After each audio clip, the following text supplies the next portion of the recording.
Welcome back, everyone.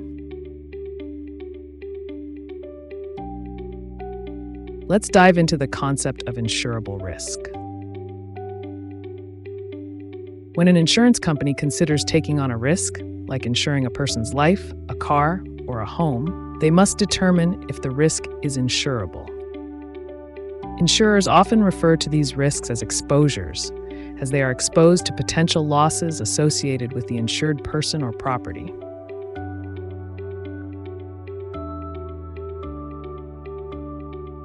For a risk to be insurable, there are certain criteria that must be met. Instructor lists the criteria. First, the rate of loss must be predictable. This allows the insurer to set appropriate premiums for the policy. For example, insurers use statistical data to determine the likelihood of accidents or deaths in a given population. If an insurer knows that, on average, there are 2.5 accidents per minute in the United States, resulting in $10,000 in property damage and $3,000 in bodily injury, they can calculate the appropriate premiums for auto insurance policies.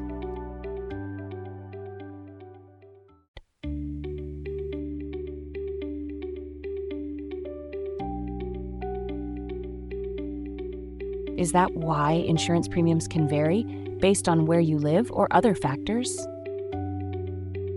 Yes, Pearl.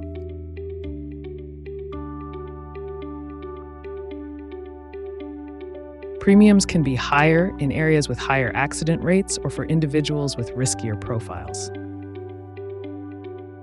The same principles apply to life insurance. Insurers use mortality data to predict the likelihood of death at various ages and set premiums accordingly. If insurers couldn't predict loss rates, it would be challenging for them to determine the right premiums to charge.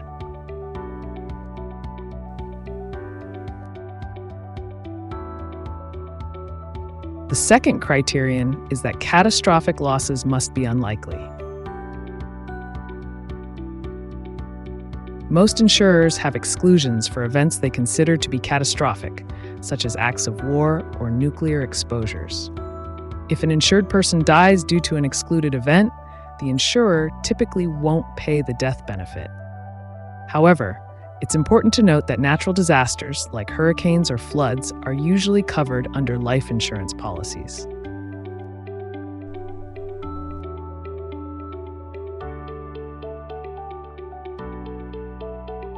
So, if an insured person dies in a hurricane, their beneficiaries would still receive the death benefit. That's correct, Don.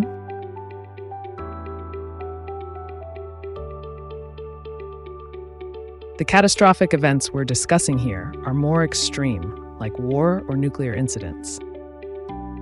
Instructor moves on to the next criterion.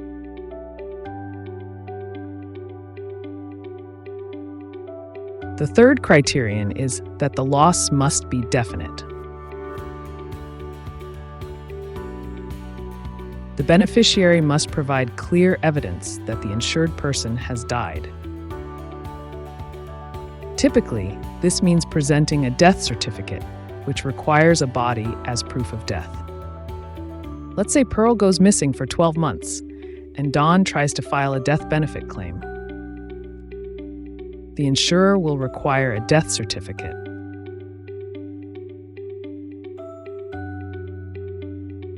If Dawn can't produce one because there's no body, the insurer will deny the claim as the loss is not definite.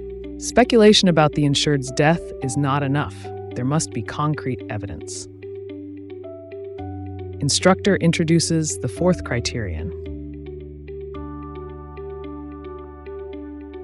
The fourth criterion is that the loss must be uncertain. If the proposed insured has a terminal illness with a short life expectancy, that's considered a certain loss. Insurers only cover uncertain losses. While we all know we'll die eventually, the timing is uncertain for most people. If a specific date can be assigned to someone's death, it becomes a certain event, and insurers won't cover it.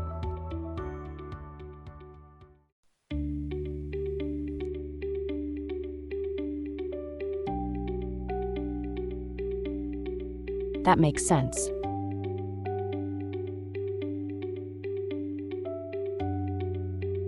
If insurers covered certain losses, they'd quickly go out of business. Exactly, Pearl.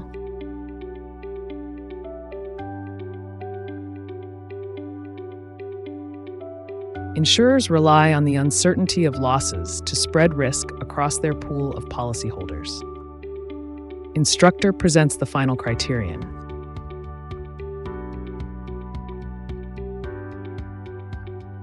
The last criterion is that the loss must be economically feasible to insure. It wouldn't make sense to insure a low-value item, like a pencil, because the cost of the insurance would exceed the item's value. However, insuring a $20,000 car or a $450,000 life insurance policy is economically feasible, as the premiums collected can cover potential losses and generate a profit for the insurer. The underwriting process for these higher-value policies is justified by the premiums the insurer expects to collect. Instructor summarizes the criteria. To recap, for a risk to be insurable, the rate of loss must be predictable, catastrophic losses must be unlikely, the loss must be definite and uncertain, and insuring the risk must be economically feasible. These criteria help insurers determine which risks they can profitably cover and set appropriate premiums. Instructor pauses for questions. Are there any questions about insurable risk or the criteria we discussed? The class is silent, indicating understanding. Fantastic. You're all doing a great job of grasping these concepts. Great job on completing this video. Now it's time to test your comprehension of the concepts we just discussed. This video corresponds to ICAP quiz course number 10. Remember that number. Click the link in the comments section to access the Insurance Class Assistance Program, also known as ICAP. Once you're there, look for quiz course number 10.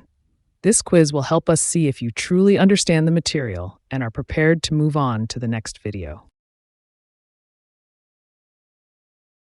Don't forget, ICAP quiz course number 10.